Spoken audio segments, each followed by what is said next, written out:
الحمد للہ وکفا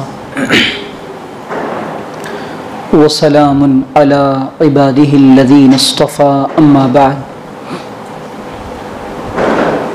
فاعوذ باللہ من الشیطان الرجیم بسم اللہ الرحمن الرحیم قال اللہ سبحانہ وتعالی فی کتابہ الکریم والفرقان العظیم یا ایہا الذین آمنوا توبوا الی اللہ توبة نصوحا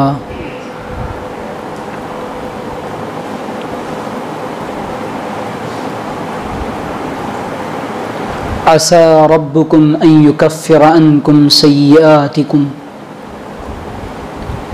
ویدخلکم جنات تجری من تحتها الانہار وقال النبي صلى الله عليه وسلم التائب من الذنب كمن لا ذنب له رواه ابن ماجه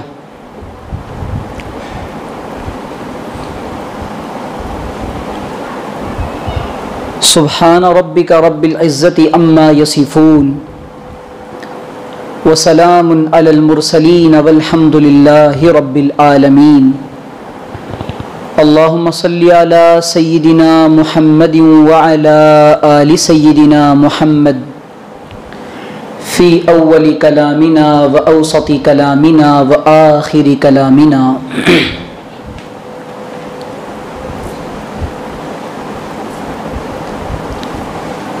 میرے عزیز دوستوں اور بزرگوں،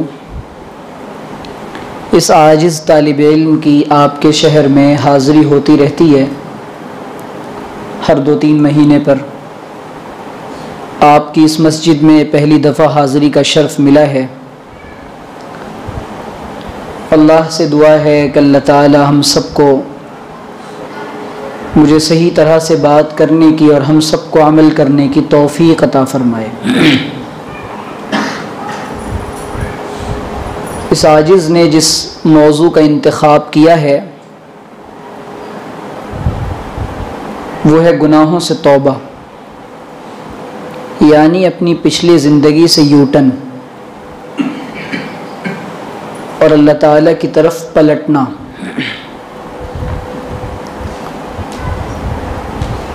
دنیا میں اللہ تعالیٰ نے انسان کو اپنی عبادت کے لیے بھیجا ہے۔ اس انسان کے اندر اللہ نے دھڑکنے والا اور احساسات اور جذبات رکھنے والا دل ڈالا ہے، اور یہ دل 2 چیزوں کا مجموعہ ہے، فَأَلْهَمَهَا فُجُورَهَا وَتَقْوَاهَا۔ اس انسان کے اندر اللہ تعالیٰ نے 2 کیفیات رکھی ہیں۔ ایک کیفیت کو فسق و فجور کی کیفیت کہتے ہیں، گناہوں کی کیفیت کہتے ہیں، اور ایک کو تقوی، طہارت اور پاکیزگی کا نظام اور مزاج کہتے ہیں۔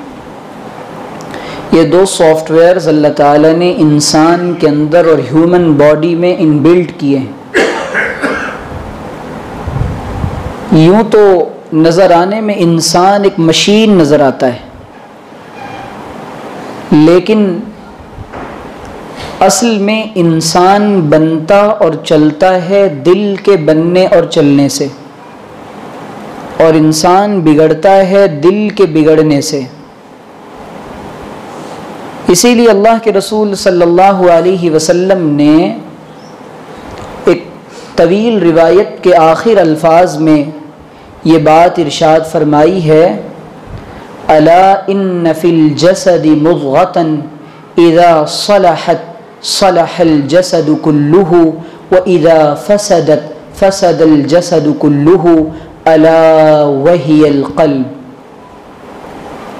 کہ دیکھیں انسانی جسم کے اندر ایک چھوٹا سا لوتھڑا ہے، اگر یہ لوتھڑا اور وہ گوشت کا ٹکڑا سدھر جائے تو سارا کا سارا جسمانی نظام اور انسان کی باڈی کا سسٹم سدھر جاتا ہے، روحانی بھی اور جسمانی بھی۔ انسان کے جسم کا تعلق عالم خلق کے ساتھ ہے اور انسان کی روح کا تعلق عالم امر کے ساتھ ہے۔ انسان نظر آتا ہے کہ یہ ہاتھ پیر رکھنے والا، آنکھوں کا رکھنے والا، زبان کا رکھنے والا اور خوبصورت چہرے کا رکھنے والا ایک انسان ہے۔ اللہ تعالیٰ نے اس کے اندر، اس کے اوپر ایک لباس پہنایا ہے جس لباس کو روح کا لباس کہتے ہیں، اور جب وہ لباس اتار لیا جاتا ہے تو اس انسان کی کوئی حیثیت نہیں رہتی۔ اسی لیے علماء نے لکھا ہے کہ اس جسم کی حیثیت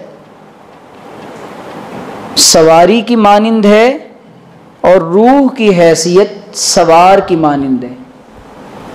سواری کی جو قیمت لگتی ہے اس سواری کی اپنی قیمت نہیں ہوتی، بلکہ سوار کی قیمت ہوتی ہے کہ بیٹھنے والا کیا پیسے ادا کرتا ہے۔ اسی لیے جو انسان اپنی روح کو بناتا ہے، اپنے دل کو بناتا ہے، اللہ تعالیٰ کے یہاں وہ پاکیزہ اور قیمتی بن جاتا ہے۔ تو میں یہ عرض کر رہا تھا کہ اللہ تعالیٰ نے انسان کو دل دیا۔ پیارے آقا مدنی علیہ الصلاۃ والسلام نے فرمایا کہ یہ دل سدھرتا ہے تو انسان سدھرتا ہے، اور اذا فسدت فسد الجسد کلہ، اور جب یہ دل بگڑتا ہے تو انسان سارا بگڑ جاتا ہے۔ آپ نے فرمایا الا، اچھی طرح سمجھ لو کہ جس لوتھڑے کی میں بات کر رہا ہوں وہ دل ہے۔ دل کی بستی وہ بستی ہے جو بستے بستے بستی ہے۔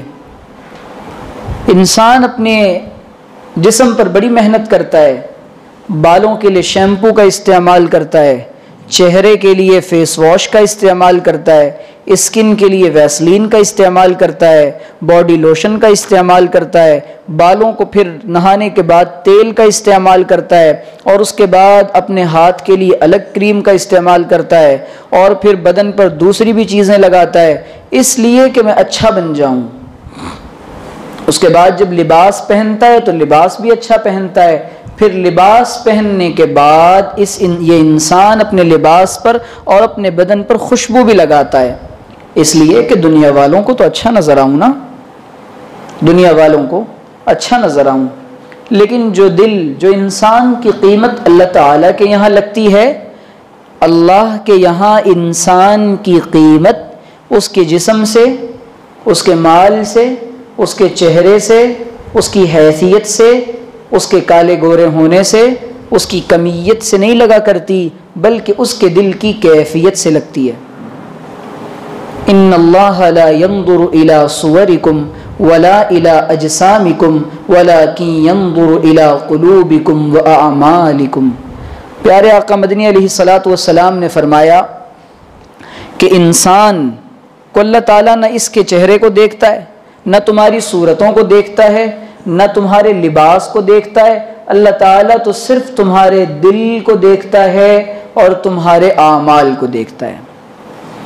تو روح اور جسم اور دل اچھا بنتا ہے اعمال صالحہ سے۔ اب انسان کا حال یہ ہے کہ جب انسان کے اندر دونوں چیزیں ہیں، یہ نیکی بھی کرتا ہے، جی چاہتا ہے کہ نیکی کر لوں، لیکن چونکہ انسان کے ساتھ تین چیزیں لگی ہوئی ہیں، ایک ہے اس کا اپنا نفس، اور ایک ہے دنیا، اور ایک ہے شیطان۔ یہ تین چیزیں انسان کے ساتھ لگی ہوئی ہیں، اور سب سے زیادہ خطرناک اس میں انسان کا اپنا نفس ہے۔ قد افلح من زکاہا۔ اسی لیے قرآن کریم میں اللہ تعالیٰ نے جو یہ آیت بیان کی ہے کہ کامیاب ہو گیا وہ انسان جس نے اپنے نفس کا تزکیہ کر لیا اور اپنے نفس کو پیوریفائی کر لیا۔ اسی نفس کو بعض دفعہ روح سے بھی تعبیر کرتے ہیں۔ قد افلح من تزکا وذکر اسم ربہ فصلی بل تؤثرون الحیاۃ الدنیا، کہ کامیاب ہو گیا وہ انسان جس نے اپنے آپ کو، جس نے اپنا تزکیہ کر لیا اور اپنے نفس کو گناہوں سے روک لیا۔ وَأَمَّا مَنْ خَافَ مَقَامَ رَبِّهِ وَنَهَى النَّفْسَ عَنِ الْهَوَىٰ فَإِنَّ الْجَنَّةَ هِيَ الْمَأْوَىٰ۔ اللہ تعالیٰ نے بڑے عجیب انداز میں بڑی اہم بات کو سمجھایا ہے۔ اللہ تعالیٰ نے کہا کہ جو بندہ اللہ کے سامنے کھڑے ہونے کے دن سے اور اللہ کے سامنے کھڑے ہونے سے ڈر گیا، وَنَهَى النَّفْسَ عَنِ الْهَوَىٰ، اور ڈرنے کے بعد ڈرے گا کون؟ جس نے اپنے نفس کو خواہشات سے روک دیا، فَإِنَّ الْجَنَّةَ هِيَ الْمَأْوَىٰ، تو اس کا ٹھکانہ جنت ہے، تو اس کا ٹھکانہ جنت ہے۔ اب انسان اس دنیا میں رہتا ہے، اس کے پاس دل ایسا ہے کہ اس کا حال یہ کہ اللہ کے رسول نے فرمایا کہ جس طریقے سے کپڑا بوسیدہ ہو جاتا ہے، انسان کا ایمان بھی بوسیدہ ہو جاتا ہے اور انسان کے دل کو بھی زنگ لگ جاتا ہے، انسان کا دل بھی زنگ آلود ہو جاتا ہے۔ تو صحابہ نے پوچھا کہ اللہ کے رسول ہم کیا کریں؟ تو حضور نے فرمایا لِكُلِّ شَيْءٍ سِقَالَةٌ وَسِقَالَةُ الْقُلُوبِ ذِكْرُ اللَّهِ، کہ ہر چیز کو سیقل کرنے کا اور چمکانے کا ایک آلہ ہوتا ہے، اور اللہ تعالیٰ نے جو دل دیا ہے اس کو چمکانے کا آلہ اللہ کا نام اور اللہ کی یاد اور اللہ کا ذکر ہے۔ اب چلیں دنیا میں آ گئے، انسان جو بنا ہے یہ غلطیوں کا پتلا ہے۔ انسان دنیا میں غلطیوں کا پتلا بنا کر بھیجا گیا ہے۔ اگر انسان سے غلطی نہ ہو تو وہ انسان ہی نہیں، پھر تو وہ فرشتہ بن جائے۔ لیکن ایک بات یاد رکھیں، انسان کا مقام فرشتوں سے بلند ہے۔ انسان ریاضت کر کے، عبادت کر کے اللہ تعالیٰ کا وہ قرب حاصل کر لیتا ہے جو بعض فرشتے بھی حاصل نہیں کر پاتے۔ اسی لیے اللہ تعالیٰ نے نبی جو بنایا ہے وہ انسانوں میں سے بنایا ہے، اور شرف صحابیت کے لیے اور اپنی ولایت کے لیے اللہ تعالیٰ نے انسانوں کو چنا ہے۔ اللہ نے فرشتوں کے اندر جذبات اور احساسات اور نفس کا کوئی معاملہ ہی نہیں رکھا، ان سے گناہ بعید ہے، وہ گناہ کا ان کے اندر جذبہ پیدا ہی نہیں ہوتا۔ انسان کا مقام اس لیے بلند ہے کہ یہ دنیا میں آیا ہے، اس کے ساتھ ضروریات زندگی بھی لگی ہوئی ہیں، اس کے ساتھ حالات بھی ہوتے ہیں، اس کے ساتھ شہوات بھی ہوتی ہیں، اس کے ساتھ نفس بھی کھیل کھیلتا ہے، اس کے پیچھے شیطان بھی لگا ہوا ہے، اور یہ تمام چیزیں انسان کو اللہ سے دور کرنے کی کوششیں کرتی رہتی ہیں۔ لیکن اس کے باوجود جب انسان محنت کر کے، ریاضت کر کے، مجاہدہ کر کے اللہ تعالیٰ کی توفیق سے اللہ تعالیٰ کا بننے کی کوشش کرتا ہے تو اللہ تعالیٰ بہت جلدی اس کو وہ مقام عطا فرما دیتے ہیں کہ فرشتوں کو بھی اس مقام پہ رشک آتا ہے۔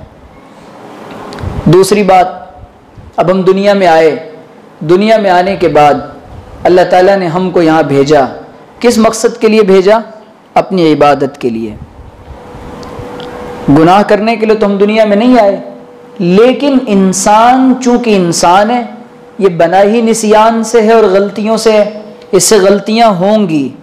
اللہ تعالیٰ کہہ رہے ہیں کہ غلطیوں کے بعد جو توبہ کر لے، توبہ کرنے والے بندے، واللہ یحب التوابین، توبہ کرنے والے بندے اللہ تعالیٰ کو بہت پسند ہیں۔ توبہ کس کو کہتے ہیں؟ توبہ اس چیز کا نام ہے کہ بندے سے گناہ ہو جائے اور اس کو یہ معرفت حاصل ہو جائے، اس کو یہ خیال آ جائے کہ میں نے اپنے اللہ کی نافرمانی کی ہے، اسی کا نام توبہ ہے۔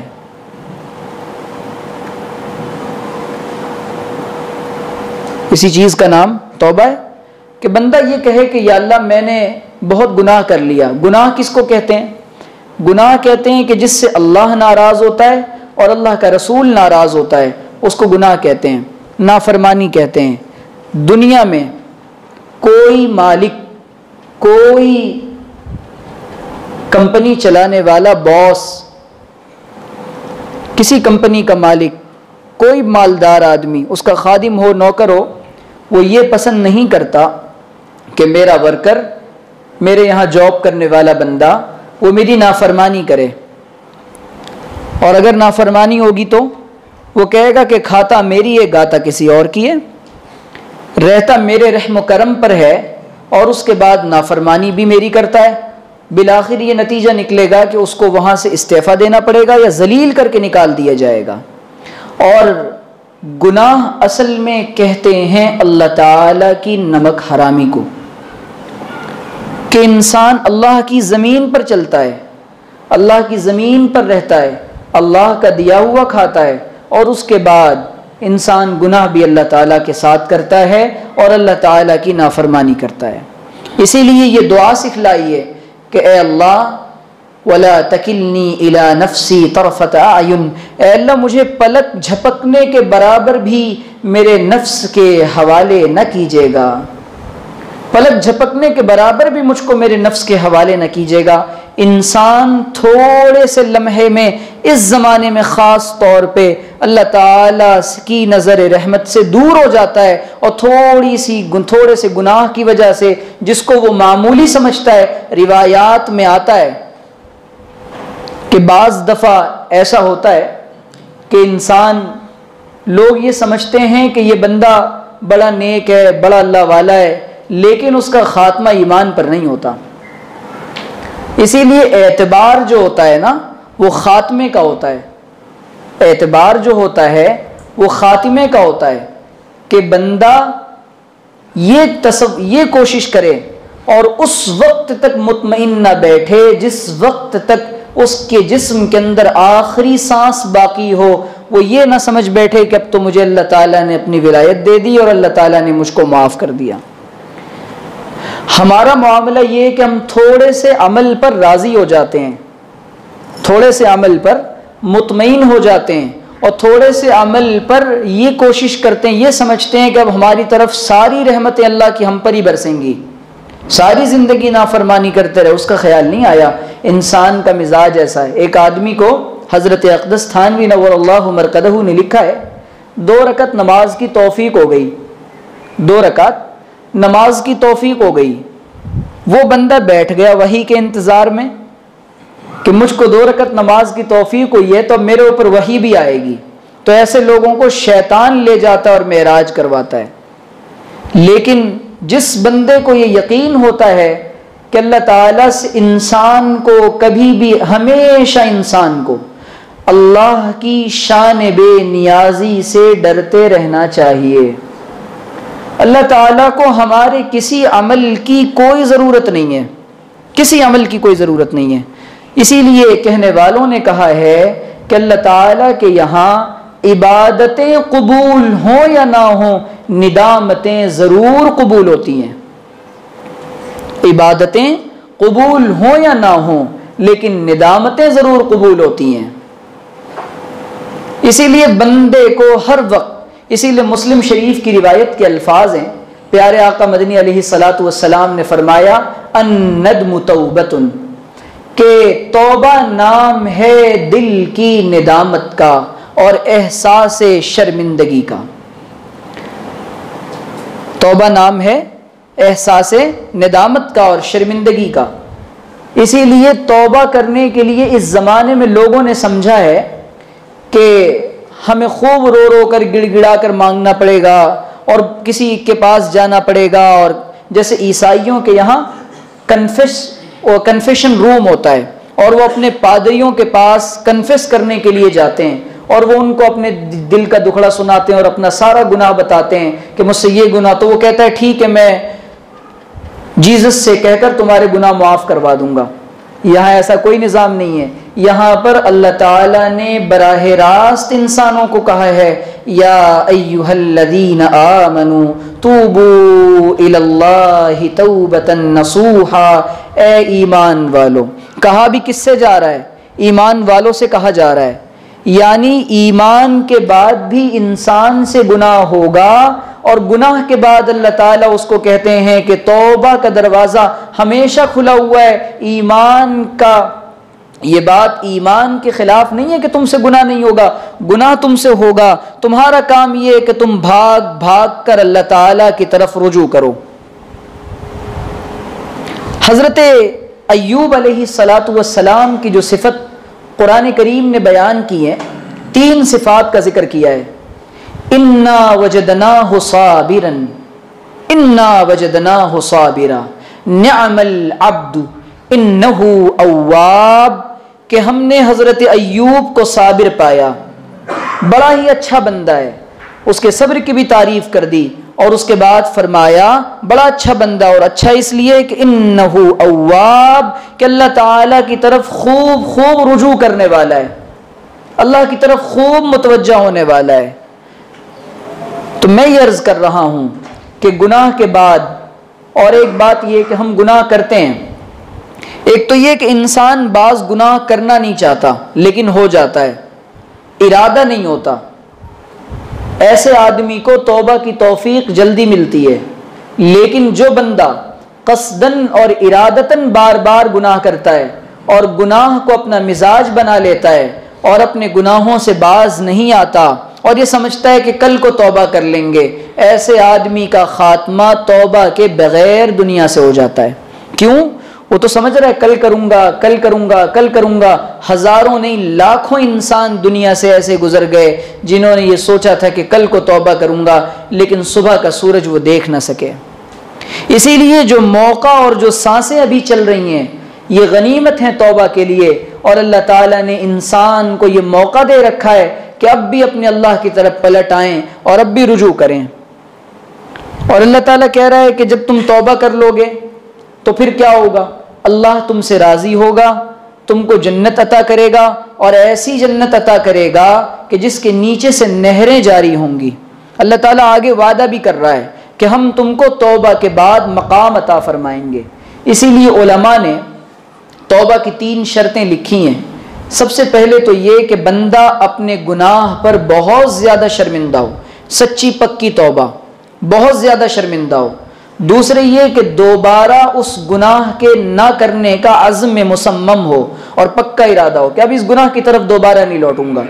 تیسرے یہ کہ پوری زندگی اس گناہ کی طرف نہ جائے، یہ ہوتی ہے سچی پکی توبہ۔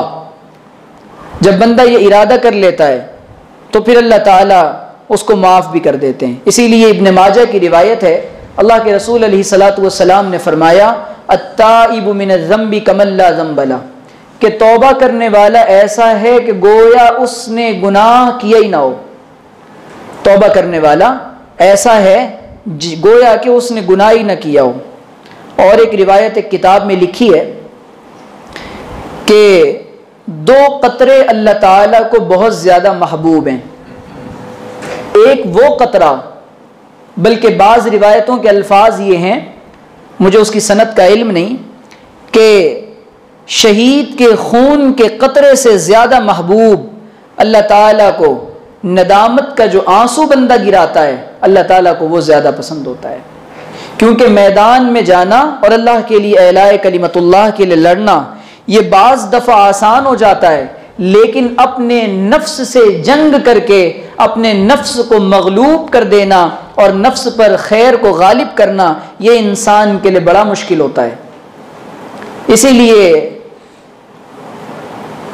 کرتا رہے کوشش عمر بھر عاشق نہ چھوڑے، خواجہ مجذوب صاحب رحمۃ اللہ علیہ نے اس طرح کے اشعار کہے ہیں، کرتا رہے کوشش رہے ناکام پھر بھی کوشش عاشق نہ چھوڑے، رہے ناکام کو پھر عاشق پھر بھی کوشش نہ چھوڑے، جو 100 بار ٹوٹے جو 100 بار ٹوٹے تو 100 بار جوڑے، یہ رشتہ محبت کا قائم ہی رکھے، جو 100 بار ٹوٹے تو 100 بار جوڑے۔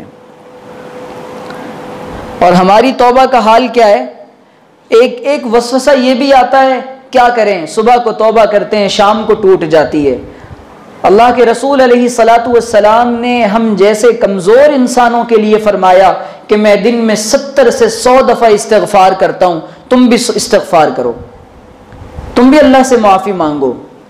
اسی لیے حضرت رابعہ بصریہ رحمۃ اللہ علیہا وہ کہتی تھی کہ تمہارا ایک استغفار ایسا ہوتا ہے کہ اس ایک استغفار پہ 70 دفعہ استغفار کو جی چاہتا ہے۔ ہم لوگ گناہ سے سچی توبہ نہیں کرتے اور باز آنے کی کوشش نہیں کرتے، اس گناہ کو چھوڑتے ہی نہیں، اس کے اسباب کو نہیں چھوڑتے، اس کے اسباب کو نہیں چھوڑتے۔ بات ساقی کی یہ ہرگز نہ ٹالی جائے گی. اسی لیے کسی کہنے والے نے کہا ہے بات ساقی کی یہ ہرگز نہ ٹالی جائے گی, توبہ کر کے پھر توڑ ڈالی جائے گی. توبہ کر کے پھر توڑ ڈالی جائے گی. ہمارا حال یہی ہے. لیکن اللہ کا نظام ہے کہ بندہ, اور جنت میں چند بندے جا رہے ہوں گے, کچھ بندوں کو اللہ تعالیٰ معاف کر دے گا, لیکن کچھ کے جہنم کے فیصلے ہو گئے ہوں گے. وہ مڑ مڑ کے اللہ کی رحمت کی طرف متوجہ ہو کے دیکھیں گے, اور اس امید پر کہ اب اللہ مجھے معاف کر دے گا, اب اللہ مجھے معاف کر دے گا. اللہ تعالیٰ ان سے کہے گا ٹھہرو ٹھہرو ٹھہرو. وہ کہیں گے کیوں روکا ہے؟ اس لیے روکا ہے کہ تم میری رحمت کے امیدوار اور طلبگار تھے, اور میں تم کو یاد دلاتا ہوں تم دنیا میں وہ بندے تھے جو صبح کو توبہ کرتے تھے, شام کو ٹوٹ جاتی تھی, شام کو توبہ کرتے تھے, صبح کو ٹوٹ جاتی تھی. لیکن یہ تمہارے اپنے وجہ سے نہیں ہوتا تھا, بلکہ یہ نفس کا فطور تھا, اور نفس و شیطان نے تمہیں گناہوں میں لگا رکھا تھا. تم یہ چاہتے تھے کہ ہم اللہ سے توبہ کر کے اللہ کو سچی پکی طرح سے راضی کر لیں. اور جب بندہ توبہ کرتا ہے نا, تو اللہ تعالیٰ کتنے بڑے ہیں حوصلے پروردگار کے. اللہ تعالیٰ اتنی قدردانی فرماتے ہیں, اتنی قدردانی فرماتے ہیں. دنیا میں انسان کسی کی اتنی قدردانی نہیں کر سکتا جتنا انسانوں کا بنانے والا انسان کی قدردانی کرتا ہے. اور اس آیت نے تو شفقت و محبت کی انتہا کر دی. ما یفعل اللہ بعذابکم, اللہ تعالیٰ عذاب سے ڈرا بھی رہا ہے.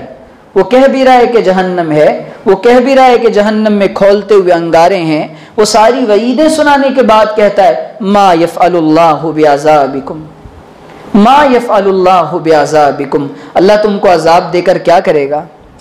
اللہ تم کو عذاب دے کر کیا کرے گا؟ اسی لیے کسی کہنے والے نے کہا ہے کہ توبہ گناہ ہو جائے گھبرانا نہیں, نعمتیں مل گئی ہیں آہوں کی, نعمتیں مل گئی ہیں آہوں کی, ایسی تیسی میرے گناہوں کی. کہ بندہ ایک دفعہ اللہ تعالیٰ سے سچی ندامت کے ساتھ آنسو بہاتا ہے, اللہ تعالیٰ کو اس بندے پر بڑا پیار آتا ہے. چنانچہ کئی واقعات مشہور ہیں. حضرت حسن بصری رحمۃ اللہ علیہ تبع تابعین میں سے ہیں. حضرات صحابہ کے زمانے میں ان کی تربیت ہوئی.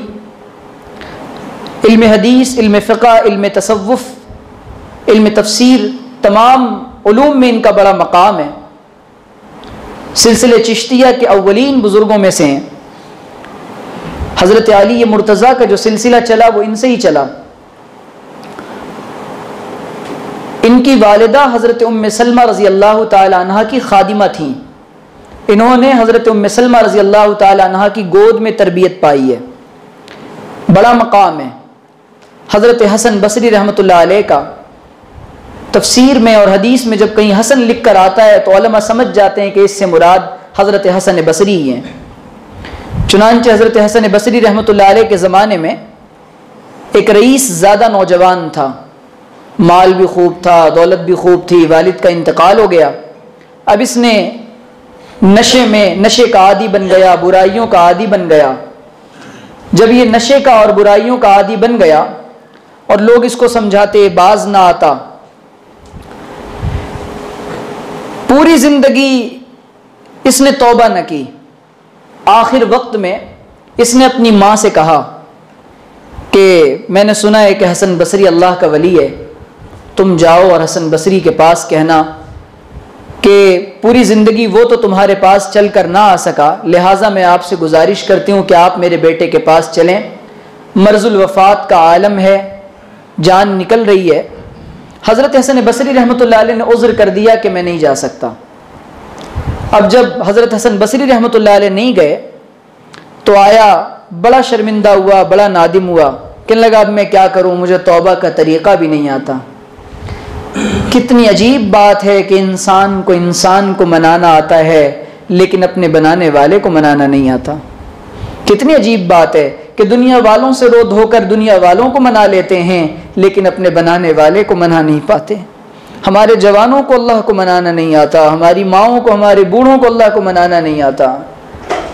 تو میں عرض یہ کر رہا تھا، اس نوجوان نے بھی یہی کہا کہ مجھے اللہ کو منانا نہیں آتا، مجھے نہیں پتا توبہ کیسے کرتے ہیں، لیکن میں 2 وصیتیں کرتا ہوں، جب میری روح نکل جائے تو میرے گلے میں اپنے دوپٹے کا پھندا ڈال دینا اور مجھے بصرہ کی گلیوں میں گھمانا، مجھے شہر کی گلیوں میں گھمانا اور یہ کہنا کہ یہ میرے بیٹے کا انجام ہے، اور دنیا سے دل لگانے والوں کا اور دنیا کی رنگینیوں میں مست ہونے والوں کا یہی انجام ہوا کرتا ہے، تاکہ مجھے دیکھ کر میرے ساتھی اور میرے ساتھ اٹھنے بیٹھنے والے اور گناہوں میں رہنے والوں کو عبرت حاصل ہو جائے۔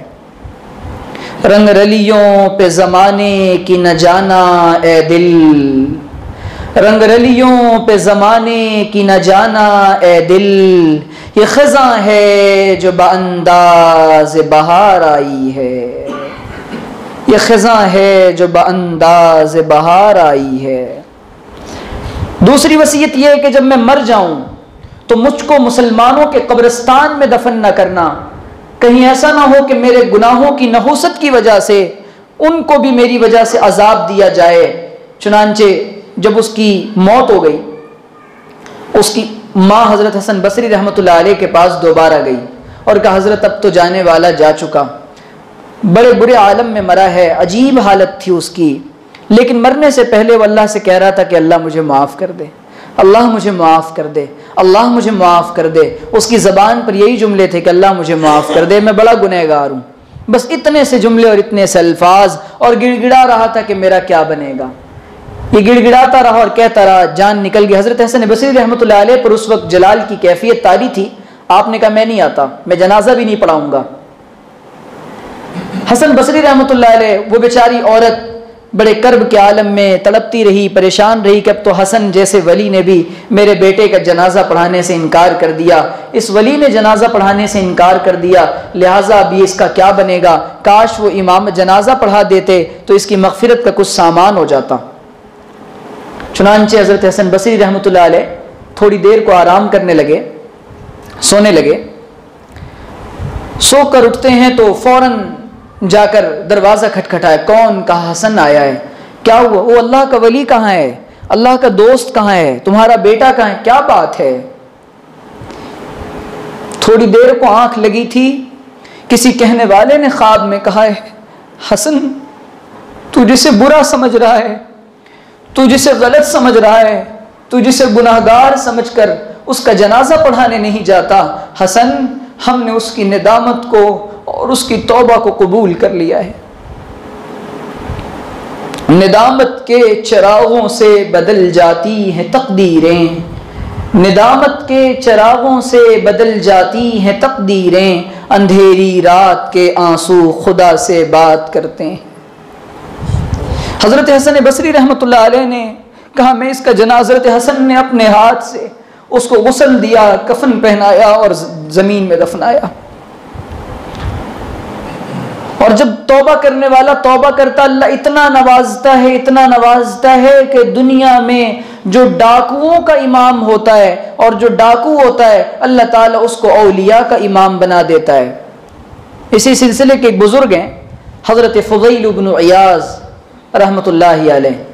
حضرت فضیل بن عیاض ڈاکو تھے، اور امام ابن قدامہ الحنبلی نے اپنی کتاب التوابین میں یہ واقعہ لکھا ہے، جن کی کتاب المغنی بڑی مشہور ہے۔ وہ ابن قدامہ الحنبلی لکھتے ہیں اپنی کتاب التوابین میں، کہتے ہیں کہ حضرت فضیل بن عیاض رحمۃ اللہ علیہ نے ایک دن ارادہ کیا کہ آج میں جاؤں گا اور ڈاکہ ڈالوں گا۔ ڈاکہ ڈالنے بھی کہاں پہنچے، کسی اللہ کے ولی کے گھر پہنچ گئے۔ رات کو تلاوت کی آواز آ رہی تھی، یہ کسی عام بندے کے گھر بھی گئے ہوں گے، اس کی صراحت تو نہیں ملتی، کیونکہ اس زمانے میں لوگوں کا مزاج اور عام ماحول ایسا بنا ہوا تھا۔ ان کے یہاں راتوں کی احوزاریاں تھیں، ان کے یہاں راتوں کے آنسو تھے، ان کے یہاں مصلی اور اللہ تعالیٰ کے ساتھ احوزاری اور راز و نیاز کی باتیں ہو رہی ہوتی تھیں، ان کے یہاں تلاوت اور ذکر کا معمول ہوتا تھا۔ حضرت فضیل بن عیاض رحمۃ اللہ علیہ نے ارادہ کیا کہ میں ڈاکہ ڈالوں گا۔ جب ڈاکہ ڈالنے کا ارادہ کیا تو قرآن کی تلاوت ہو رہی ہے اور یہ آیتیں سن رہے ہیں، الم یأن للذین آمنوا ان تخشع قلوبهم لذکر اللہ وما نزل من الحق الم یأن للذین آمنوا ان تخشع قلوبهم لذکر اللہ، کیا ایمان والوں پر وہ وقت نہیں آیا کہ ان کے دل اللہ کا ذکر اور اس کا نام اور قرآن سن کر ڈر جائیں؟ کیا ایمان والوں پر وہ وقت نہیں آیا؟ حضرت فضیل ابن عیاض نے ہتھیار ڈال دیے اور کہا یا ربی الآن، یا ربی الآن، اے اللہ بس اب آ گیا، بس اب آ گیا، بس اب آ گیا۔ جب توبہ کی حضرت فضیل ابن عیاض نے، جن کے نام سے مائیں اپنے بچوں کو ڈراتی تھیں، اب مائیں ان کے واقعات سنانے لگیں کہ فضیل کو دیکھو کیسا اللہ کا ولی ہے۔ جب اللہ تعالیٰ اپنے بندے کی توبہ کو دیکھتا ہے، جب اللہ تعالیٰ اپنے بندے کی توبہ کو دیکھتا ہے تو ایسے قدردانی فرماتا ہے۔ حضرت ابراہیم بن ادہم بلخ کے شہزادے تھے، ان کے والد خراسان کے بادشاہ تھے۔ چنانچہ ان کے ایک مرید اور شاگرد نے پوچھا کہ حضرت آپ اس طرف کیسے آئے؟ آپ تو شہزادے تھے، بادشاہ تھے۔ تو انہوں نے اپنی توبہ کا واقعہ سنایا کہ میں نے توبہ اس طرح کی کہ میں جنگل میں شکار پر نکلا، اور شکار پر نکلنے کے بعد اپنے کتے کو ساتھ لیا جس سے میں شکار کیا کرتا تھا۔ مجھے آواز آ رہی ہے کہ ابراہیم تو اس کام کے لیے پیدا نہیں کیا گیا، مجھے آواز آ رہی ابراہیم تو اس کام کے لیے پیدا نہیں کیا گیا۔ پھر مجھے آواز آتی، میں نے سوچا ابلیس ہوگا، پھر مجھے آواز آتی ابراہیم تو اس کام کے لیے پیدا نہیں کیا گیا۔ پھر میں نے سمجھا کہ یہ اللہ تعالیٰ کی طرف سے آواز ہے اور ہاتف غیبی کی طرف سے یہ آواز ہے۔ میں نے وہیں پر اپنے گناہوں سے اور اپنی پچھلی زندگی کو چھوڑ کر توبہ کر لی، اور اب میں نے فقیروں سا بھیس بنا لیا ہے۔ تو یہ اللہ تعالیٰ کا نظام ہے۔ یہ ایسے لوگ تھے کہ جن کو دیکھ کر اگر ہم بھی توبہ کریں، ان کے واقعات کو پڑھ کر، ان کے واقعات کو سن کر، ایک چھوٹی سی انسان یہ کہہ دے کہ اللہ میری توبہ ہے، مجھے معاف کر دے، اللہ اتنی قدردانی فرماتے ہیں، اتنی قدردانی فرماتے ہیں کہ بخاری شریف میں اللہ کے رسول علیہ الصلاۃ والسلام نے بنی اسرائیل کے واقعات کو سنایا ہے۔ اور جب بندہ تھوڑے سے موقع پر گناہ کرنے سے بچ جاتا ہے، اور اس گناہ کرنے سے بچنے کی بنیاد پر اللہ تعالیٰ کو واسطہ دے رہا ہوتا ہے، اللہ میں تجھے اپنے نیک عمل کا واسطہ دیتا ہوں، اگر میں نے ذالک ابتغاء وجہ ربک، اے اللہ میں نے اگر تیری ذات کے لیے کیا ہے تو اس کو میرے لیے آسان کر دے اور ہمیں یہاں سے نکال دے۔ اللہ تعالیٰ ایسی قدردانی فرماتے ہیں، اور جب بندہ توبہ کرتا ہے تو اللہ تعالیٰ اس کو دنیا جہان کی نعمتیں عطا فرماتے ہیں۔ حضرت حسن بصری رحمۃ اللہ علیہ کے پاس ایک آدمی آیا، توبہ علاج ہے ہمارے بیمار دلوں کا، توبہ علاج ہے ہماری بیمار روح کا، توبہ علاج ہے ہمارے بگڑے ہوئے دل کا، اور توبہ دوا ہے ہماری بگڑی ہوئی روحوں کا۔ یہ اللہ تعالیٰ نے ہمارے لیے گولڈن چانس دے رکھا ہے کہ بندہ ایک دفعہ کہہ دے کہ یا اللہ مجھ کو معاف کر دے، اور پھر دوبارہ اس کام کی طرف کبھی لوٹ کر نہ جائے۔ اللہ ایسی قدردانی فرمائے گا۔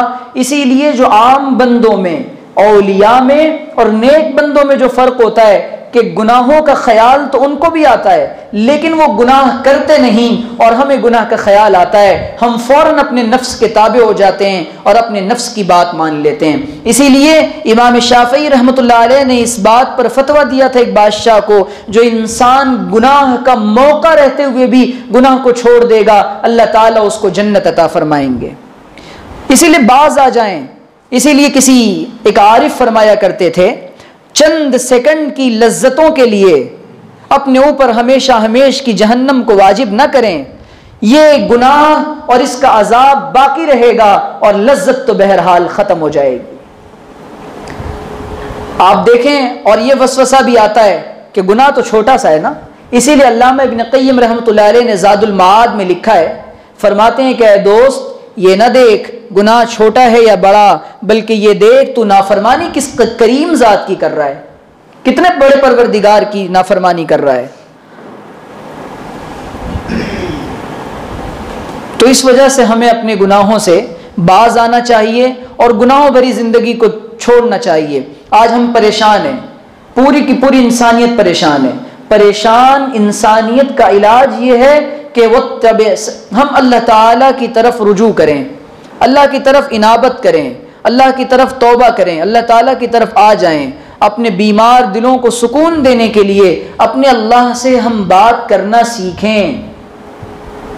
اسی لیے حضرت اقدس ڈاکٹر عبدالحی عارفی نور اللہ مرکزہ فرماتے تھے بھائی اس زمانے میں تو انسان کے اعضاء اور قوا بڑے کمزور ہو گئے، بڑا کمزور ہو گیا انسان. کہتے تھے بڑے بڑے وظیفے، زیادہ نفلیں تو تم سے ہوں گی نہیں، چھوٹی سی بات بتاتا ہوں جس سے انسان کا اللہ سے تعلق مضبوط ہوگا. کہتے تھے کہ اپنے دل میں چپ کے اللہ سے باتیں کیا کرو. جب بھی کوئی موقع آئے اپنے اللہ سے کہہ دیا کرو، جب بھی کوئی موقع آئے اپنے اللہ سے کہہ دیا کرو، تو اس سے اللہ تعالیٰ سے تعلق مضبوط ہوگا. تو یہ وہ لوگ تھے جی چاہتا ہے نقش قدم چومتے چلوں، وہ کیا لوگ تھے جو راہ وفا سے گزر گئے، وہ کیا لوگ تھے جو راہ وفا سے گزر گئے، جی چاہتا ہے نقش قدم چومتے چلوں. اور کسی کہنے والے نے کہا ہے تاب منزل صرف دیوانے گئے، لوٹ آئے جتنے فرزانے گئے، لوٹ آئے جتنے گئے، تاب منزل صرف دیوانے گئے، مستند رستے وہی مانے گئے، جن سے ہو کر تیرے دیوانے گئے. آہ کو نسبت ہے کچھ عشاق سے، آہ کو نسبت ہے کچھ عشاق سے، کہ آہ نکلی اور پہچانے گئے. کہ جب بندہ اپنے گناہوں پر کہتا ہے کہ اللہ اب بہت ہو گیا میں نے، اسی لیے اللہ تعالیٰ نے عجیب انداز میں حضرت آدم کی اور حضرت حوا کی زبانی یہ کہلوایا جا رہا ہے ربنا ظلمنا انفسنا وان لم تغفر لنا وترحمنا لنکونن من الخاسرین. اے اللہ گناہ کر کے ہم نے اپنے اوپر ظلم کیا اور اپنے نفس پر ظلم کیا ہے. کیسی دل کے اندر ظلمت آتی ہے گناہ کے بعد، کہ انسان جب گناہ کرتا ہے ایسی ظلمت اور دل ایسا سیاہ ہوتا ہے. تھوڑی سی لذت کے لیے، تھوڑے سے وقتی فائدے کے لیے انسان اگر اپنے آپ کو گناہوں سے بچانا شروع کر دیتا ہے اللہ تعالیٰ اس کے لیے راستے آسان کرنا شروع کر دیتے ہیں. والذین جاہدوا فینا لنہدینہم سبلنا وان اللہ لمع المحسنین. کہ جو ہماری طرف آنے کے لیے کوشش کرتا ہے، محنت کرتا ہے، مجاہدہ کرتا ہے تو ہم اس کے لیے راستہ آسان کر دیتے ہیں اور راستے بنا دیتے ہیں. اور اللہ تعالیٰ تو نیکوکاروں کے ساتھ ہے. تو اسی لیے نیکوکاری کا بڑا فائدہ ہوتا ہے. اب کوئی یہ کہے کہ کیا کریں، توبہ تو بار بار ٹوٹ جاتی ہے. تو اسی لیے حضرت نے کہا تھا کہ غالب نے کہا تھا نا کعبہ کس منہ سے جاؤ گے غالب، شرم تم کو مگر نہیں آتی. غالب نے غلط کہا تھا، صحیح کہا تھا ہمارے بزرگوں کے بزرگ حضرت شاہ محمد احمد صاحب پرتاپ گڑھی رحمۃ اللہ علیہ نے. حضرت نے کہا تھا غالب غلط کہتا ہے، اسی منہ سے کعبہ بھی جائیں گے، اسی منہ سے کعبہ بھی جائیں گے، روٹھے ہوئے کو منائیں گے، روٹھے ہوئے کو منائیں گے اور اپنی بگڑی کو یوں بنائیں گے. اس طرح کے اشعار حضرت نے کہے تھے. اور اقبال نے صحیح کہا تھا. آخر اس در کے علاوہ پھر کون سا در ہے؟ مایوس ہونے کی ضرورت نہیں ہے. اسی لیے اس آیت کے اندر اللہ تعالیٰ نے اپنے بندوں کی تسلی کا بڑا سامان دیا ہے. اے نوجوانوں گناہ ہو گیا کوئی بات نہیں، لا تقنطوا من رحمت اللہ ان اللہ یغفر الذنوب جميعا. مایوس نہ ہونا، گناہوں کے بعد مایوس نہ ہونا. اگر تم گناہوں کے بعد مایوس ہو جاؤ گے شیطان تو یہی چاہتا ہے کہ تمہیں اللہ سے کاٹ دے. اسی لیے اقبال کہتا ہے نہ کہیں جہاں میں اما ملی، جو اما ملی تو کہاں ملی، میرے جرم خانہ خراب کو تیرے عفو بندہ نواز میں. بس ہمارا کام تھوڑا سا ہے کہ ہم ذکر دنیا کر کے دیکھا، فکر عقبہ کر کے دیکھ، سب کو راضی کر کے دیکھا، رب کو راضی کر کے دیکھ. کہ بندہ بس اپنے اللہ کی بننے کی کوشش کرے. ہارون رشید کے بیٹے کے پاس سب کچھ تھا لیکن اللہ کی طرف نکلا تو اللہ تعالیٰ نے اس کو مقام عطا کیا. اور آج ہم سمجھ رہے ہیں چھوٹے چھوٹے گناہوں کی وجہ سے کہ چھوٹے چھوٹے گناہ ہیں، یہ چھوٹے چھوٹے گناہ چنگاریوں کی مانند ہوتے ہیں جو ایک شعلہ بن جاتے ہیں۔ اسی لیے جب انسان چھوٹا سا گناہ کرتا ہے، یہ چھوٹا سا گناہ، یہ صغیرہ گناہ انسان کو کبائر تک لے جاتے ہیں، اور کبیرہ گناہ کرنے کے بعد بندہ اس پر اصرار کرتا ہے اور اڑ جاتا ہے، بالآخر یہ نتیجہ نکلتا ہے کہ اس کا خاتمہ ایمان پر نہیں ہوتا۔ کیونکہ جب گناہوں کا انسان کے اندر گناہ جم جاتے ہیں اور گناہوں کی حقارت دلوں سے نکل جاتی ہے اور گناہوں کی سنگینی دلوں سے نکل جاتی ہے، انسان دھڑلے سے گناہ کرتا ہے اور یہ سمجھتا ہے کہ مجھے کوئی دیکھ نہیں رہا۔ ایسا انسان یہ کہہ رہا ہوتا ہے کہ میں اللہ کو نہیں مانتا، کوئی مجھے دیکھ نہیں رہا، اور اللہ کہتا ہے کہ ہم تم کو دیکھتے ہیں۔ یعلم خائنۃ الاعین وما تخفی الصدور، جو کچھ تمہاری آنکھوں کی خیانتیں اس کو بھی جانتا ہے، جو تمہارے سینے چھپاتے ہیں، جو تم موبائلوں میں چھپاتے ہو، اللہ اس کو بھی جانتا ہے، اللہ اس کو بھی جانتا ہے۔ اسی لیے ہم نے جو اپنے دلوں کے اندر ایسے ایسے گناہ اس زمانے میں عام ہو گئے کہ ان گناہوں کے چھوڑنے کا ہم تصور بھی نہیں کر رہے، اور یہ سمجھتے ہیں کہ بھئی یہ گناہ کوئی گناہ ہی نہیں ہے۔ تنہائیوں کے گناہ اس قدر عام ہو رہے ہیں، کیا نیک اور کیا بد، کیا داڑھی والا اور کیا بے داڑھی والا، ہر کوئی تنہائی کے گناہ میں مبتلا ہے، نوجوان خاص طور پہ۔ اسی لیے حضور نے فرمایا کہ قیامت کے دن میں ایسے لوگوں کو جانتا ہوں جو بہت ساری نیکیاں لے کر آئیں گے، لیکن ان کی نیکیاں روئی کے گالوں کی طرح اڑا دی جائیں گے اور اللہ کی نظر میں ان کی کوئی حیثیت نہ ہوگی۔ صحابہ نے پوچھا کہ اللہ کے رسول وہ کیا کریں گے، ان کا کام کیا ہوگا؟ فرمایا جب تنہائیوں میں اللہ کی حرام کردہ چیزوں کو پائیں گے تو اسے کر لیں گے۔ اسی لیے جو بندہ خلوت کے اندر اور تنہائیوں کے اندر گناہ کرنے کا عادی بن جاتا ہے، اس کو شیطان ایسا چسکا لگاتا ہے کہ پھر وہ گناہ نہیں چھوٹتے۔ اور جن لوگوں کو نیکیوں کی عادت تنہائیوں میں پڑ جاتی ہے تو اللہ تعالیٰ اس کو اپنی ولایت بھی دیتا ہے اور اس کی زندگی کو باغ بہار بنا دیتا ہے۔ اور توبہ کرنے کا فائدہ اور نیکوکاری کا فائدہ اور استغفار کا فائدہ، بار بار اللہ تعالیٰ سے معافی مانگنے کا فائدہ یہ ہوتا ہے کہ بندے کی زندگی میں اللہ تعالیٰ ہر وہ نعمت عطا فرماتا ہے، بے شمار فوائد ہوتے ہیں۔ چنانچہ حضرت حسن بصری رحمۃ اللہ علیہ کے پاس ایک آدمی آیا، کہنے لگا کہ حضرت بڑا پریشان ہوں اور ہمارے یہاں پر بارش نہیں ہو رہی ہے۔ حضرت نے کہا استغفار کرو۔ دوسرا آدمی آیا، کہنے لگا اولاد نہیں ہو رہی ہے۔ حضرت نے فرمایا استغفار کرو۔ تیسرا شخص آیا، کہنے لگا کہ حضرت بڑا پریشان ہوں اور ہمارے یہاں پر تو باغات میں پانی نہیں ہے اور باغات کے پھل سوکھ چکے ہیں اور یہ پریشانی وہ پریشانی، نہریں سوکھ گئی ہیں۔ حضرت نے فرمایا استغفار کرو۔ 3-4 بندے آئے، حضرت نے فرمایا استغفار کرو۔ پوچھنے والے نے کہا حضرت سارے مریضوں کو ایک ہی دوا دے دی؟ وہ تو حکیم کو معلوم ہوتا ہے نا کون سی دوا دینی ہے، حکیم کو پتا ہوتا ہے۔ اللہ والے جو ہوتے ہیں وہ روحانی امراض کے ماہر ہوتے ہیں، ان کو معلوم ہوتا ہے کہ اس کو کون سا علاج تجویز کرنا ہے۔ کیوں؟ وہ فراست سے دیکھتے ہیں، ایمانی فراست سے دیکھتے ہیں، عام بندے کی نگاہ اس پر نہیں جاتی۔ اس کی وجہ یہ ہوتی ہے 2 بنیادوں پر اللہ تعالیٰ کے انوارات کی تجلیات ان کے دل پر پڑتی ہے، جس کی وجہ سے ان کا دل آئینے کی طرح صاف ہو جاتا ہے اور وہ خواہشات سے اپنے آپ کو بچاتے ہیں۔ ہم کیا کرتے ہیں؟ ہم خواہشات پر اپنے آپ کو چلاتے ہیں، اور قرآن ہمارے لیے کہہ رہا ہے افرأیت من اتخذ الہہ ہوا، اے اللہ کے رسول آپ نے دیکھا اس شخص کو جس نے خواہشات کو اپنا معبود بنا لیا۔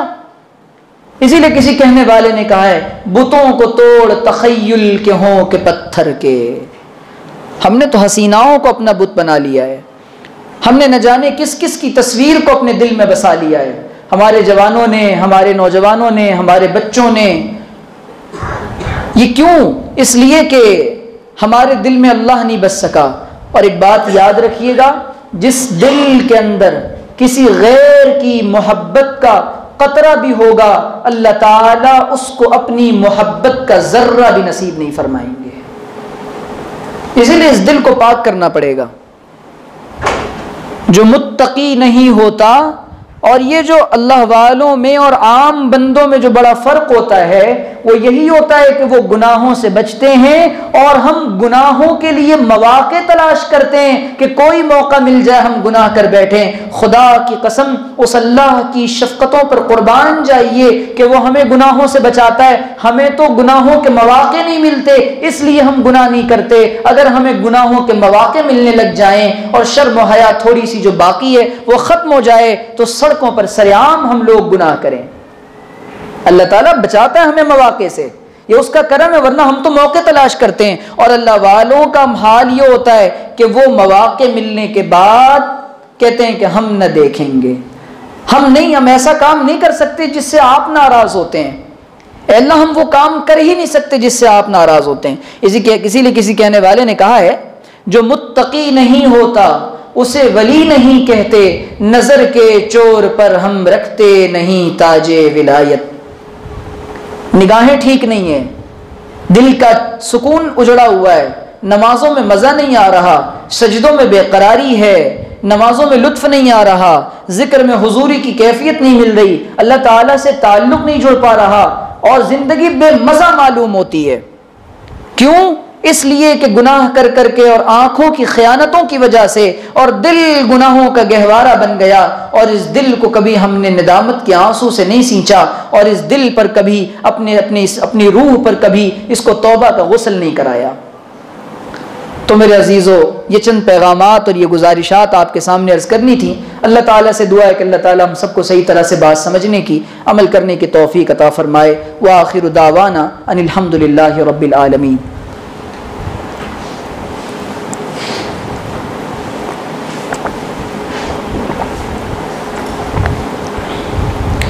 الحمد للہ رب العالمین والصلاة والسلام علی سید الانبیاء والمرسلین۔ اللہم لا نحصی ثناء علیک انت کما اثنیت علی نفسک۔ اللہم لا الہ الا اللہ الحلیم الکریم۔ ربنا آتنا فی الدنیا حسنہ وفی الآخرۃ حسنہ وقنا عذاب النار۔ ربنا ظلمنا انفسنا وإن لم تغفر لنا وترحمنا لنكونن من الخاسرين۔ اللهم اغفر لنا ذنوبنا يا رب العالمين۔ اللهم اغفر لنا ذنوبنا يا رب العالمين۔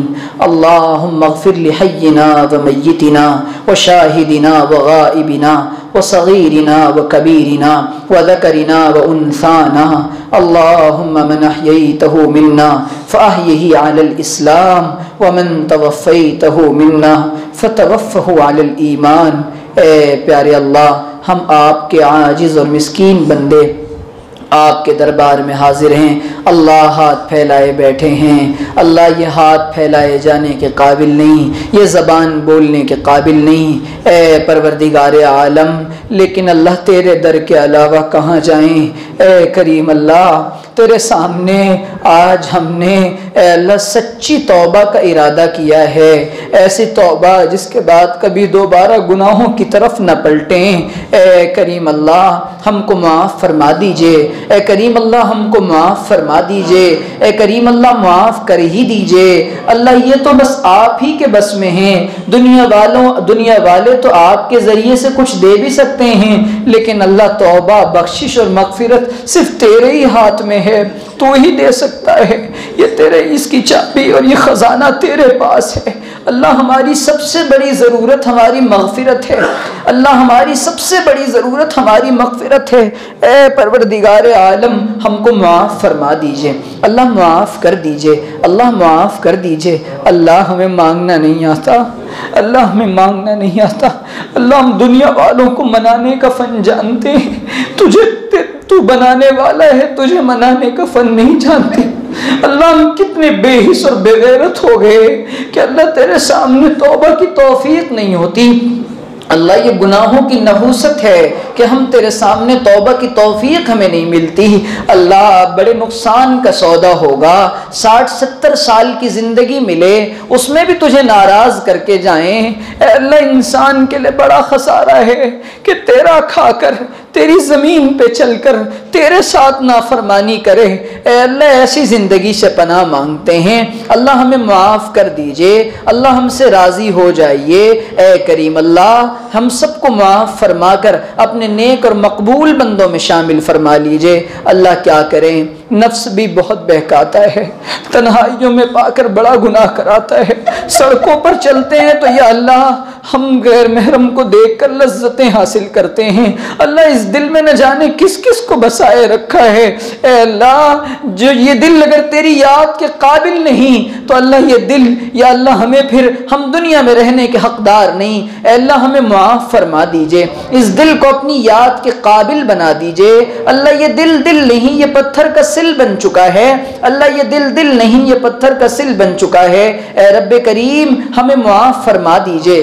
اللہ تیرے در پر آئے ہیں ہاتھ پھیلائے ہوئے، کس سے مانگیں، کہاں جائیں، کس سے کہیں، اور تیرے سوا کون ہے؟ سب کا داتا ہے تو، سب کو دیتا ہے تو، اور تیرے سوا دوسرا کون ہے؟ اے اللہ ہم تیرے بندے ہیں۔ اے اللہ آپ کے نبی نے کہا کہ ان تغفر لہم، اے اللہ اگر آپ معاف کر دیں، لیکن اللہ آپ نے معاف نہ کیا تو کہاں جائیں گے، کس سے کہیں گے؟ اے اللہ تو ہی معاف کرنے والا ہے۔ اے غفور الرحیم، اے دنیا کے سارے توبہ کرنے والوں کی جن کی توبہ کو آپ نے قبول کیا، ان کی قبولیت توبہ کا واسطہ دے کر کہتے ہیں ہم فقیروں کو بھی قبول کر لیجئے، اللہ ہمیں بھی معاف کر دیجئے۔ اللہ ہم کیا کریں، ایک طرف نیکی کی طرف، ایک قدم نیکی کی طرف بڑھاتے ہیں، دو قدم پیچھے آ جاتے ہیں، صبح کو توبہ کرتے ہیں، شام کو توڑ بیٹھتے ہیں۔ اللہ لیکن کیا کریں، تجھ سے ایک محبت کا تعلق ہے اللہ، جیسے آپ نے آج تک نبھائے رکھا ہے پیارے رب قیامت کے دن تک نبھائے رکھیے گا۔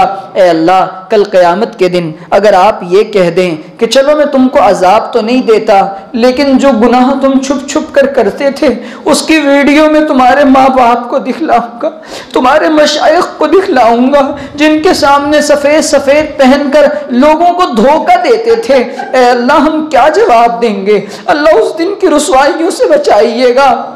اے اللہ اسی لیے اقبال نے کہا ہے کہ اللہ جس دن آپ حساب لینے والے ہوں، اے اللہ محمد رسول اللہ کی آنکھوں سے بچا کر حساب لیجئے گا۔ اللہ کے رسول کو ہم نے بڑی تکلیف پہنچائی ہے، اللہ ہم نے بہت دکھ دیا ہے، یا ربی امتی امتی کہہ کر رونے والا وہ ہمارا پیارا نبی، یا اللہ ہم نے ان کے سینے کو اپنے گناہوں سے چھلنی کر دیا، ہمارے اعمال جب ان پر پہنچتے ہوں گے یا اللہ حضور پر کیا گزرتی ہوگی، یا اللہ ہم گناہگاروں کو نیک بنا دیجئے۔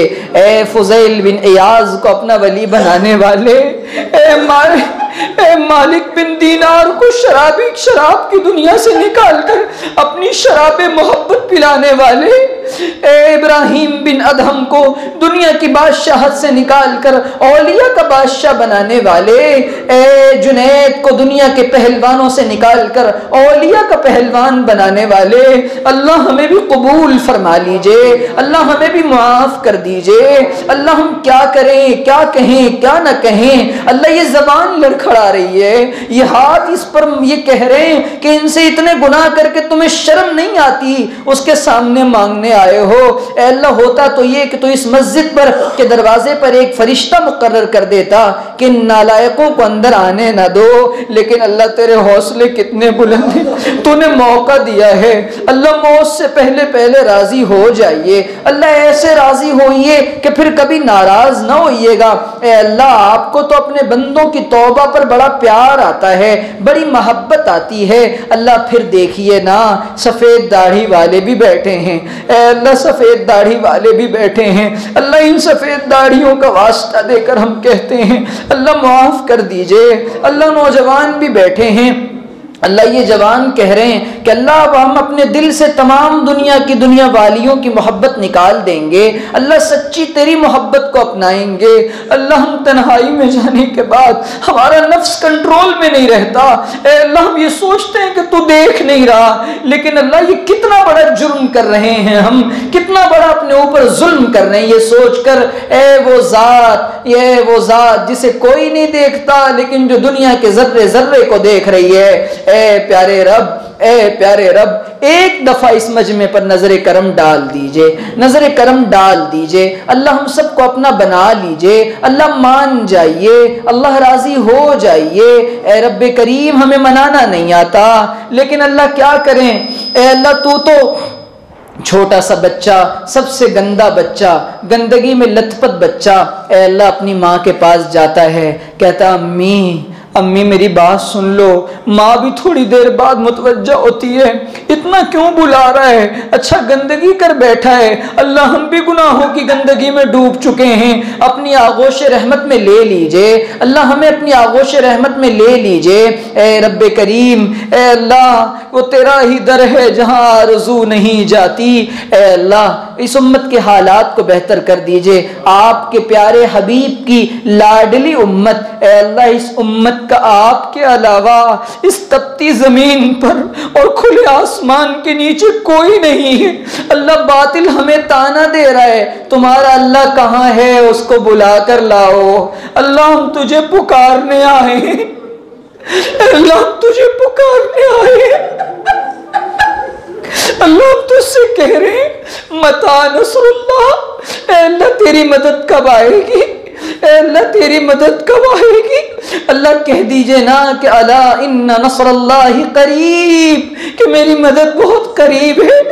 اے اللہ خار ہیں، بدکار ہیں، ڈوبے ہوئے ذلت میں ہیں، کچھ بھی ہے لیکن تیری محبوب کی امت میں ہے، اے اللہ تیرے محبوب کی امت میں ہیں، اے اللہ خلق کے راندے ہوئے اور دنیا کے ستائے ہوئے آئے ہیں تیرے در پر ہاتھ پھیلائے ہوئے۔ اے اللہ فلسطین کے حالات بتا رہے ہیں، تو ہم سے ناراض ہے، شام کی بیٹیوں کی لٹتی عزتیں بتا رہی ہیں، تو ہم سے روٹھا ہوا ہے، کشمیر کی ماؤں کی چیخیں بتا رہی ہیں، تو ہماری طرف نہیں دیکھ رہا۔ اے اللہ تیری پورا کی مسجدوں کا مٹنا بتا رہا ہے، تو ہم سے ناراض ہے۔ اے اللہ عالم اسلام کا انتشار بتا رہا ہے، تو ہم سے ناراض ہے۔ اے روٹھے ہوئے اللہ راضی ہو جائیے نا، اے اللہ راضی ہو جائیے نا۔ اے اللہ ابن قیم نے دیکھا ایک بچے نے غلطی کر دی، ماں نے گھر سے بھگا دیا، لیکن ماں چھپ چھپ کے اپنے بچے کو دیکھتی رہی، میرا بچہ دور نہ چلا جائے۔ اللہ آپ بھی ہماری توبہ کے انتظار میں ہیں، قبول کر لیجئے نا۔ اللہ پوری امت کی طرف سے اجتماعی توبہ کرتے ہیں، اللہ ہم مجرم ہیں، اللہ ہم اقراری مجرم ہیں، اللہ اس امت کے حالات کو بہتر کر دیجئے۔ اے اللہ کوئی صلاح الدین بھیج دیجئے، اللہ اس ملک کو امن و امان کا گہوارہ بنا دیجئے، اے اللہ فرقہ پرستوں کو ہدایت دیجئے، اللہ اگر ان کے حق میں ہدایت نہیں ہے تو ان کو ختم فرما دیجئے، ان کو نشان عبرت بنا دیجئے، باطل کو پاش پاش کر دیجئے۔ اے اللہ ہمیں اپنا بنا لیجئے، ہمیں نفس کی غلامی سے نجات دے دیجئے۔ اللہ اس نفس کی غلامی کر کر کے تھک چکے ہیں، اللہ تھک چکے ہیں، اب تیری غلامی میں آنا چاہتے ہیں، جناب محمد رسول اللہ کا سچا غلام بننا چاہتے ہیں۔ اے اللہ ایسا بنا دیجئے کہ جو ہمیں دیکھے اسے ہم تجھ سے محبت ہو جائے۔ اللہ ایک بار اس مجمع پر نظر کرم ڈال ہی دیجئے، ایک بار محبت کی نگاہ سے دیکھ لیجئے، اللہ دیکھ لیجئے، اللہ دیکھ لیجئے۔ اے اللہ ہمیں مانگنا نہیں آتا، مانگنے کا سلیقہ عطا فرما دیجئے۔ اس مجمع میں نہ جانے کیسے کیسے غم کے مارے اور دکھیارے بیٹھے ہیں، آپ کے علاوہ کسی سے کہہ بھی نہیں سکتے، کسی سے بتا بھی نہیں سکتے، کس سے کہنے جائیں، دنیا والے تو مذاق اڑانے لگتے ہیں۔ اے اللہ موت تک کسی کا محتاج نہ بنانا، اللہ کسی کا محتاج نہ بنانا، اے اللہ بوڑھوں کو بھی محتاج نہ کرنا، والدین کو اولاد کا محتاج نہ بنانا، اے اللہ والدین کو اولاد کے دکھوں سے بچا دیجئے، ہماری بیویوں اور ہماری اولادوں کو ہماری آنکھوں کی ٹھنڈک بنا دیجئے۔ اے رب کریم سچا پکا متقی بنا دیجئے، اپنا ڈر دے دیجئے، اپنی انابت دے دیجئے، اپنی حضوری دے دیجئے، اپنی معیت دے دیجئے، اپنی ساتھ والی کیفیت دے دیجئے۔ اللہ اپنا ذکر، اپنے ذکر کا سرور دے دیجئے، ذکر کا نور دے دیجئے۔ اے اللہ ہمیں اس وقت سے پہلے کہ لوگ ہمیں کفنائیں گے، سفید کپڑوں میں لٹا کر رکھا جائے گا، آپ تقویٰ کا لباس پہنا دیجئے، اس سے پہلے ہمیں لوگ خوشبو لگائیں گے، اپنی یاد اور محبت کی خوشبو لگا دیجئے، اس سے پہلے کہ لوگ ہمیں غسل دیں، ہمیں غسل توبہ کرا دیجئے، ہماری روح کو نکھار دیجئے۔ اے اللہ ہمیں مانگنا نہیں آتا، مانگنے کا سلیقہ عطا فرما دیجئے۔ اے اللہ ایک آخری التجا ہے، ایک آخری دعا ہے، مصطفیٰ کے شہر میں اے ظلمنن ہو عطا 2 گز زمین اور 2 گز کفن، مصطفیٰ کے شہر میں اے ظلمنن ہو عطا 2 گز زمین اور 2 گز کفن۔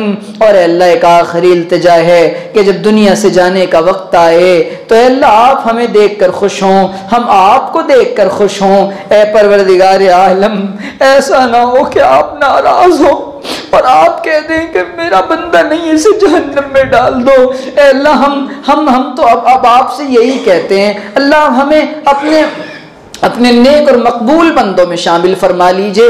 پلک جھپکنے کے برابر بھی ہم تیری نافرمانی نہیں کرنا چاہتے، گناہ اور اسباب گناہ سے بچا دیجئے، گناہ اور اسباب گناہ سے بچا دیجئے۔